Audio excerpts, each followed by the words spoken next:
Hello everyone and welcome back to TowerGate. It is TowerGate day number 1236. 1236.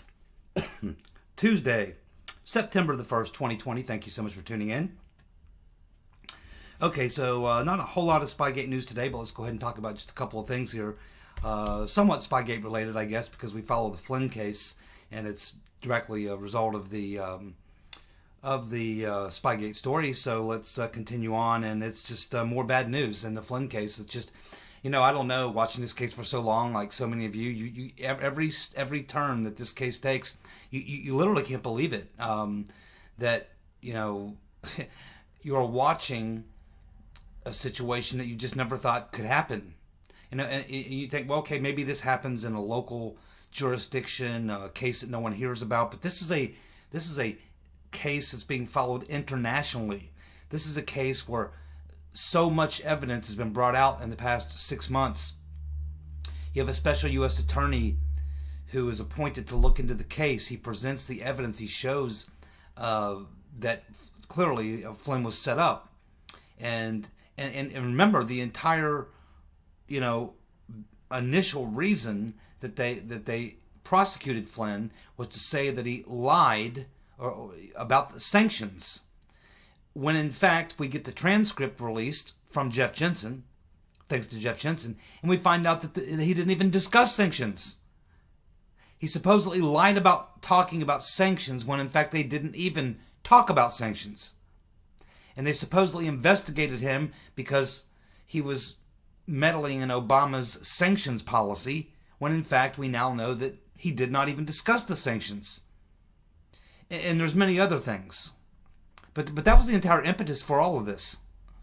And it's surreal. And it makes you wonder, you would think that the Attorney General would have the authority that he can just, contact these judges and say, let's have a conference and sit down and force these judges to show some sort of reason or something for what they're doing. But that's not what happens. And I guess the Justice of the Supreme Court, Roberts, could have a role to play in this. He could step in and intervene, but he has not.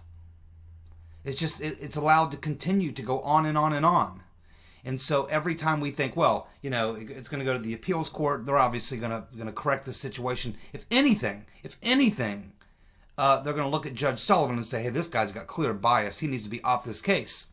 But here we are. We get to the next point in this game, and we now get the ruling down from the appeals court yesterday, and they basically say that they are not going to dismiss the Flynn case. They're kicking it back to Sullivan for his final deposition.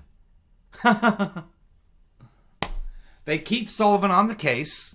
They kick it back to him, and they refuse to dismiss the case, when the Department of Justice has made it perfectly clear they are no longer interested in prosecuting the case. If there's no Department of Justice to prosecute the case, then you have no case. There's no reason for a court hearing. A judge cannot be the prosecutor. I mean, this is bizarro world.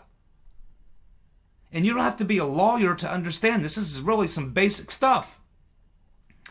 And you can't imagine how this could be allowed to go on. It's frightening. I mean, this is really frightening. It's one thing to see, the miscarriage of justice or the misappropriation of justice, and it because it flew under the radar. It was some obscure case in some small town or something in a municipal court or a mayor's court. But we're talking about a case that is at the very least at the center of national attention, and certainly people around the world following this case. This is right out in front of everybody's face that this is being done on an international level. I mean, this is a big deal. And we're witnessing it, and there's nothing that appears that the Supreme Court, the Justice Roberts or the Attorney General seem to be able to do to put this thing to bed. It's just going to go on and on. And what is the real purpose here? Well, the real purpose here in kicking it back to Flynn, not dismissing the case and kicking it back to Judge Sullivan, is because they know that he can now drag it out till after the election. I've had this feeling now for quite a long time in the Flynn case. There's got to be something else going on here, other than just the fact that Sullivan wants to destroy his reputation in general. He might become a hero to the left, but he's looking pretty bad in this whole thing. The whole court system is looking bad in this thing, regardless of which side of it you're on. What is it about Michael Flynn that is so, important that they continue to pursue a case that the government has said they don't want to pursue? What is it? And the only thing I can think of is that they know that once Michael Flynn is free to speak and all the charges have been dropped and the case has been dismissed, that he will then be free to speak. And a lot of people say he knows a lot of things about, details about the Iran deal, about the Spygate stuff, that Flynn must have some very, very damaging information, and some people must know what he knows.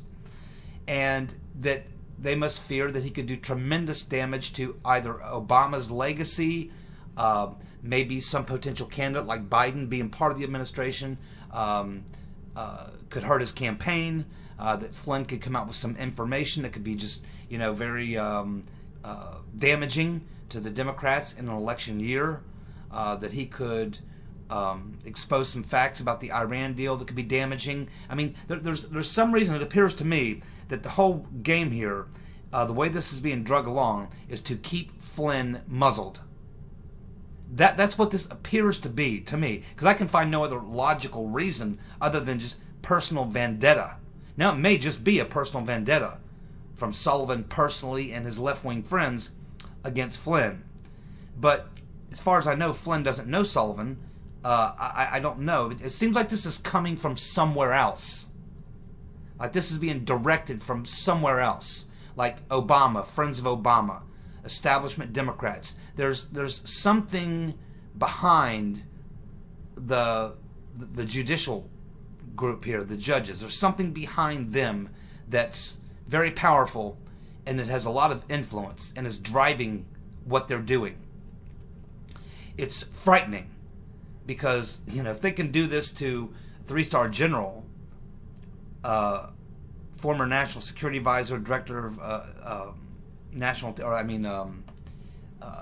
his previous position, imagine what they could do to you or me if you were targeted by these people. It's just amazing. But there has to be something going on here, and it's got to be much bigger than just a personal vendetta. There's something specifically about what Flynn must know and what he could possibly say. Now, eventually, this is going to get washed out, and he is going to be free to speak. But now, it's certainly going to be till after the election. Sullivan is not going to likely render any decision prior to the election, which I think is the whole point of this. There's something about Flynn that he must know something, and they don't want this guy talking before the election. That's the only thing I can think of. There's probably other things going on, but I think that appears to be the main thing, is to keep Flynn quiet. But it is stunning to sit back and watch this, because you would think when you get to the appeals court, at that point, they're going to get a handle on it. But here, as we can see, how can you allow Sullivan to continue to be on this case? He's clearly prejudiced. Clearly. It's a no-brainer. And the way that we saw Manafort treated and the way we saw Stone treated in his case, there's no question who runs the show, at least ways in D.C. But this is, if you ever questioned whether or not it's important to vote or not, if there's one reason, if there's no other reason you can think of, there is one reason you can now certainly be assured of, that if there's any one reason to vote, it's because judges. Presidents appoint a lot of judges. And when you see this kind of miscarriage of justice and this kind of misbehavior by judges, it's frightening. And even if you don't like Trump's policies on anything else, just the fact that he will put in originalist judges and not activist judges is a very good reason to go vote. Because this is scary shit. These, we got a lot of problems, man, in the judicial system, particularly in this particular area of Washington, D.C. This is frightening stuff right here. I keep thinking every step along the way that the next step, well, certainly, this is going to be, Sullivan's going to be, dismissed as a judge. They're going to put a new judge in. He's going to rule. They're going to put this thing to an end. And it's going to stop. But it just goes on and on and on. And there's got to be something going on here much bigger than what we can see. And it to me, it just seems like the goal seems to be to keep Flynn quiet. So I imagine after the election, at some point, this thing is going to come to an end. It may take Justice Roberts. And God only knows. I mean, this guy's all over the map. You never know where he'll come down. But you have to think at some point this thing is going to come to an end. Now it looks like it'll be after the election. And we are eventually going to hear what Flynn has to say. And I imagine he'll write a book, would be my guess. And we'll learn a lot of things about the Iran deal, about a lot of things. So we'll just have to stay tuned. But it's hard to sit back and watch. I mean, you feel helpless. There's nothing you and I can do. I mean, if there's nothing Attorney General Barr can do, and John Roberts continues to just have nothing to say about it at all. We haven't heard John Roberts even comment on this. He just sits back and let this happen. It's scary. It really is. I mean, it just shows you how out of whack things can get if you allow the wrong people in this country to achieve power. I mean, that's what we're looking at here. We're looking at a really, really corrupt individual, and not just one, but probably many, acquired power in this country and what they did when they got that power. And we're seeing what happens when you let a crazy, wild-eyed Marxist like Obama and his crowd get control of this government for 8 years. I mean, they have done tremendous damage, and it's a frightening thing. Again, it's just, and I guess what I'm looking at now, I mean, I look at what's going on. We, of course, had this shooting over the weekend. We now find out that this guy, the alleged shooter, had been arrested earlier. He had a firearm, did not have a permit. He'd been at all these riots before. They don't even charge him. Man, if you're where I live here in Butler County, Ohio, and they pull you over and they find you've got a weapon illegally, you are absolutely going to jail. You are absolutely going to be charged, and you are going to do some time. They let this guy out, didn't even charge him. That, I don't know who it is, prosecutor, I assume it's the prosecutor or the mayor in Portland, whoever that is that was responsible, that made that decision. That person needs to be indicted for, accessory to murder.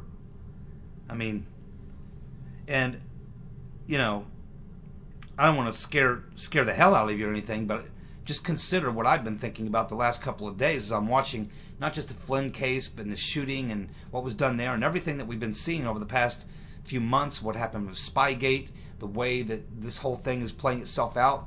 We've been on this deal now for over 3 years. And I'm thinking, what happens if these people ever get back into power?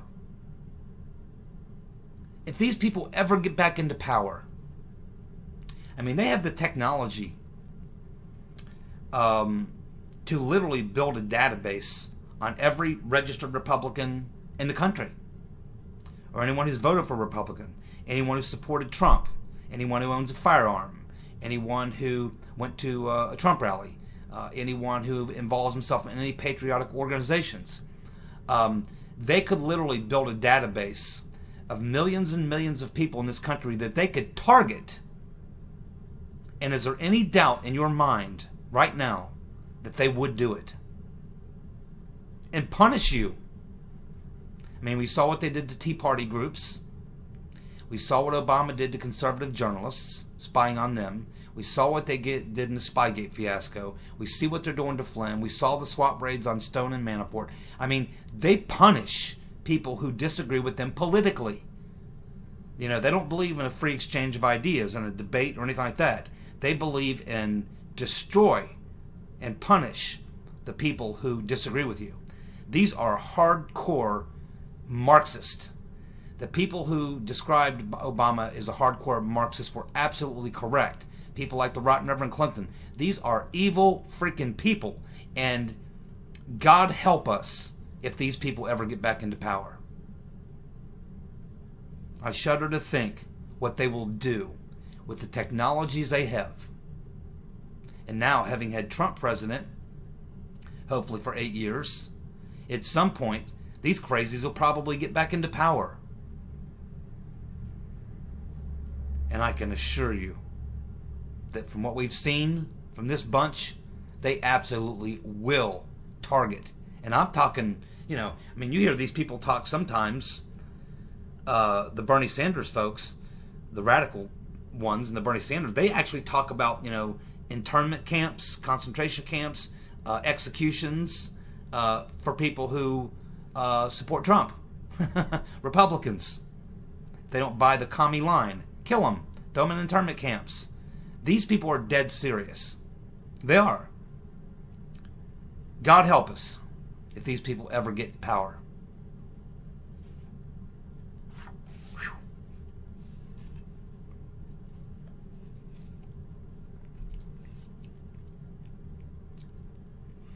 Well, this coming Friday, we're coming up on what? September, it will be September, what, the 5th or something? That would put us about 60 days out from the election. And kind of using this guideline that we've heard from Barr or from other people talking about the DOJ and things like that, that we heard going back about a month and a half ago. A lot of people were talking, people being interviewed, Andrew McCarthy and various other people, former DOJ people, former prosecutors and things like that. People who know, there was an article, interview with a couple people who had worked with and known Durham. And they basically were, a lot of people were saying, well, generally, if whatever's going to happen around Spygate, prosecutions, charges, whatever, it'll probably happen within 60 days of the election. Once they get within 60 days of the election, that's probably your cutoff. They probably won't do much in the 60 days between, you know, the election and where we are at that point. So this Friday would be right around that 60-day mark. So a lot of people are suggesting that if we don't see something drop by this Friday, that we probably won't see anything of any significance until after the election. And I'll be very disappointed if that were to occur, because that's certainly not what Barr intimated when he was on with Sean Hannity. He certainly suggested that this is, you know, just one thing that's going to happen tomorrow, but there will be other things, significant things that will happen. And he told Hannity that yes, we're gonna find out what happened before we vote. And so, I mean, we're coming up on kind of a deadline here. So, and I don't think it's a hard deadline. It doesn't necessarily mean, I mean, Barr didn't come out and say, well, we get within 60 days, that's it. He hasn't actually said that, but I think it's just a general understanding that politically speaking and all, you're in the home stretch of an election, probably not the best time to come out with these indictments.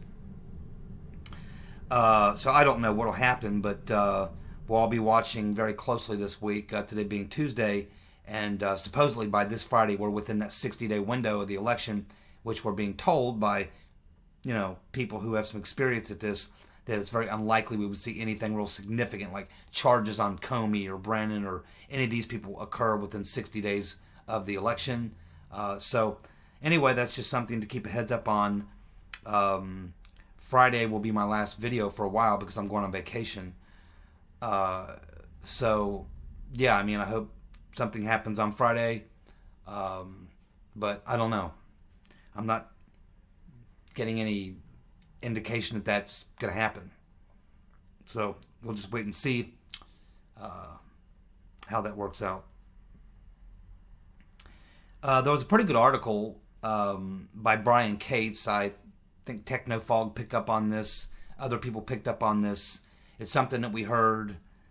Dan Bongino, I think, is the first one I actually heard explain this, and it's something that's kind of out there. I haven't really talked much about, but and I think it was Brian Cates wrote an article, and I assume he wrote this article based on something he heard Dan Bongino say on his show, because I think I heard Bongino talk about this long before anybody else earlier in the summer, where he talked about the fact that, and he laid out the case very, very well. I mean, it's a very solid case, that the dossier was really the plan B, and that's kind of the subject of Brian Cates' article, that the Steele dossier was plan B.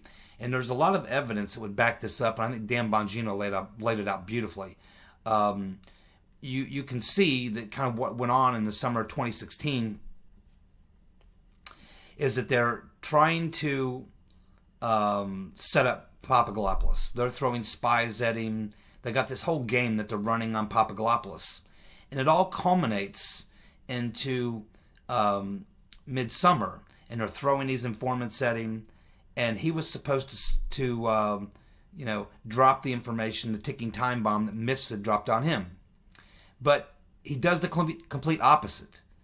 In fact, with Halper, as we can see from the transcript that was released, he, in fact, does the complete opposite by dropping exculpatory information. When Halper suggests to him that, well, the Russians could probably offer some assistance to the campaign with some dirt on Hillary, and Papadopoulos, you can see it there in the transcript, even with the exclamation points, says that would be treason.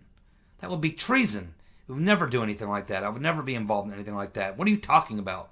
So this was a very exculpatory statement from Papadopoulos, and it blew up the government's efforts, crooked efforts, to frame up Papadopoulos and make him the target of this. So what happens is that once they realize they've got all this exculpatory evidence, and that the whole Papadopoulos thing isn't going to work out, and that they really have nothing on Flynn that could tie him to Russia, leaking emails, WikiLeaks, or anything like that, then they go for the long shot on Roger Stone, but there's nothing really there either. And so all those efforts fail. So they essentially then have to go back to the dossier. Now, obviously, they had wanted to use the dossier, but they realized it was garbage. And they realized it wouldn't fly. So that is when they went back and started working on Papadopoulos and Roger Stone and anyone else. But it just wasn't there. It just wasn't there. And so they had to, at the last hour, they get into October. They're 6 weeks out from the election. And they realize that it just isn't going to work out with Papadopoulos. He's not going to be able to be the targets that they hoped he would be. Stone's not going to pan out. There's nothing there really. Manafort, there's maybe some banking issues, some tax issues. There's just nothing there to give them their Russia collusion narrative. So at that point, they're forced to go back to the dossier in October, 6 weeks before the election, and get that FISA on Carter Page. In a desperate attempt, hoping that they could, using the two-hop rule and the ability to go back in time, allow them to get telephone calls, emails, texts, all these sorts of things from Carter Page, hoping that they could find anything that they could use. And it didn't turn up in the first 90 days, so they went after it again and again and again, getting 3 renewals. After the election was over, it was no longer an issue of trying to stop Trump from being elected. Now it was a case of covering up. And they had to find something. At that point, they had to find something. And they know Papadopoulos isn't going to work out, but they go back to him anyway. You know, Trump gets reelected. Now, everything that happened after Trump got elected was cover your ass. Throwing up the charges on Papadopoulos, going after Stone, Manafort, the whole Mueller witch hunt. That was all done to cover for what they had previously done that was illegal. But the whole thing was that they knew very early on in mid to latter part of the summer that the Steele dossier was garbage and that simply wasn't going to pan out. And that's why they had to go back to Papadopoulos. And once Trump got elected, then they had to look back, oh my God, you know, it's not going to be long before Trump's people are going to find out everything that went on here, especially with Flynn in there. So then they had to target Flynn. They had to get him out of there. And then they just had to go right on down the line. Then they had to get the Mueller witch hunt. They had to keep the thing going to protect the evidence that would show the crimes they committed. So it's a case, again, just like Watergate, of the cover-up literally being worse than the crime. So yes, there's a lot that I agree with. 95% of the article by Brian Cates, and I'm pretty sure that Brian Cates' article was based on this segment of a Dan Bongino show from earlier in the summer, where he lays out a lot of facts, dates, and events that occurred, making it very clear exactly what happened, which is that the dossier was literally Plan B. They had the dossier.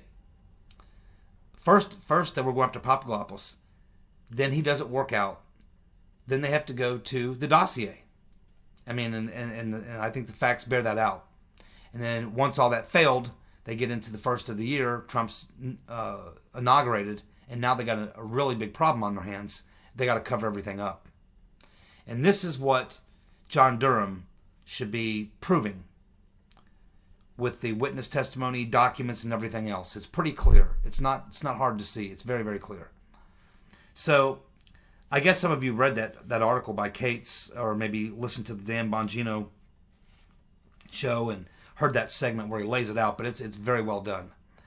And there's no question, yeah, the dossier was Plan B. No question about it. And, of course, now we understand why they knew it was Plan B, because the whole thing fell apart. It's completely been obliterated. And now we can see Steele back in court in the UK. And I think more and more is going to come out about that. There's more witnesses to be heard from. And as far as that case in the UK, if you look at Mr. Gubarev, he went after BuzzFeed, lost that case because they said, well, you know, they just published the dossier based on the fact that the dossier, information in the dossier was briefed to the president, and therefore it's a news story, therefore they're okay. Now, if you have an issue with the material in the dossier, yeah, BuzzFeed probably should have worked harder to confirm that, but when they put it out there, they basically put the disclaimer out there with it, which no one paid attention to the disclaimer, right? So that's why Gubarev's, okay, well, we'll go after the guy who put the information in there. So that's why he's tangled up with Steele right now. But as Steele is going through these depositions in this case, you know, we're finding out that David Kramer is the one who gave the dossier to BuzzFeed. Steele denies that he supported it, but there's evidence to suggest that he's not telling the truth. So it looks like to me the next logical place for Gubarev to go when he's done with Steele is David Kramer. And if Gubarev wants to take it another step farther, he could go to Confusion GPS. He could go to the Clinton campaign itself. So I'm not sure how far Gubarev is going to go with this thing, but I'm pretty sure Steele is not going to be the last step, especially when you see how much is being revealed about David Kramer. And of course, David Kramer, McCain's right-hand man, working for the McCain Institute at the time, up to his eyeballs in this. And so I absolutely 99% sure that when Gubarev is done with Steele, then they're going to get Kramer. Now, once they get Kramer into a civil suit and put him under oath and depose him, we're going to learn a lot more about the relationship between Confusion GPS and McCain and Republicans, and likely what the Clinton campaign knew and when they knew it, and whether or not they were pushing this to advance the cause, and we know that they were. So I think that this Gubarev case has a lot of legs. I mean, he seems to be patient. He's got a lot of money. He seems to want to hold the people accountable who targeted him. And if I'm David Kramer right now, I'm very, very nervous, because Steele is spilling the beans on Kramer. And he's basically, I mean, even more so than Glenn Simpson, Steele is pointing to Kramer as being the guy who was really the intermediary between him and the media. And he was also the guy primarily feeding Isikoff. Simpson probably was doing that as well. But I think Simpson's a smarter character than Kramer. He's been around a few times. He knows the way around. And I think Kramer, I think that Glenn Simpson and Kramer probably had a closer association than what we now know. I think we're going to learn more about that when Kramer is sued and has to be deposed, and discuss in detail his relationship with Confusion GPS and Glenn Simpson. And Glenn Simpson probably a little smarter than David Kramer. He used David Kramer as his, puppet to, it's one thing for Glenn Simpson, and I think probably what happened was Glenn Simpson had been out there pushing the proto-dossiers in the early summer, and no one was buying it, and his credibility was washed up. And he knew that he really couldn't go out and push the Steele dossier, the so-called Steele dossier anymore, because he had burned up his credibility with the proto-dossiers. So he needed someone else. And I think that David Kramer is the guy that they targeted and said, yeah, this David Kramer guy, he's McCain's right-hand man. They despise Trump. He would be the perfect dupe to be the guy to serve as the intermediary between Steele and the media. That way Simpson can sit back and wash his hands of it and just let David Kramer be the ball boy. And I think that's what it's kind of looking like to me right now. So it's going to be very interesting to watch the Gubarev case in the UK. I imagine it'll be coming to a conclusion there pretty soon, and I would expect that the next person in the hot seat, because Christopher Steele is putting him there, is going to be David Kramer. Because ultimately, if Mr. Gubarev wants to get down to the person, he's got Steele, but Steele is not 100% taking responsibility. He's putting a lot of things off on Kramer. So the next logical step for Mr. Gubarev is David Kramer. And I would think that he's probably expecting that. So we'll keep watching that very closely. I think a lot of things can be learned from David Kramer if this guy's ever forced to give a deposition. Remember, he fought like hell not to have to testify to the House Intelligence Committee. Fought like hell. They ended up having him come back 3 times. So I think I'll review his testimonies again. But yeah, we'll keep watching this and see where it goes. Yeah, and I was thinking, every now and then, sometimes you have a bad day. I have a bad day. You have a bad day. Everybody has a bad day. Sometimes you have a bad week. Life can be kind of tough. Just imagine being Michael Flynn. That's today. Or yesterday it was another very bad day, and a series of very bad days with the corrupt judicial system that we now have. But one thing you can feel pretty good about is that no matter how bad your day was yesterday, or how bad your day might be going today or tomorrow, your day will never ever be as bad as the poor son of a bitch who is Joe Biden's sign language person. That person has got a really tough job. Every day is Joe Biden's sign language person is a very, very bad day. Be back soon.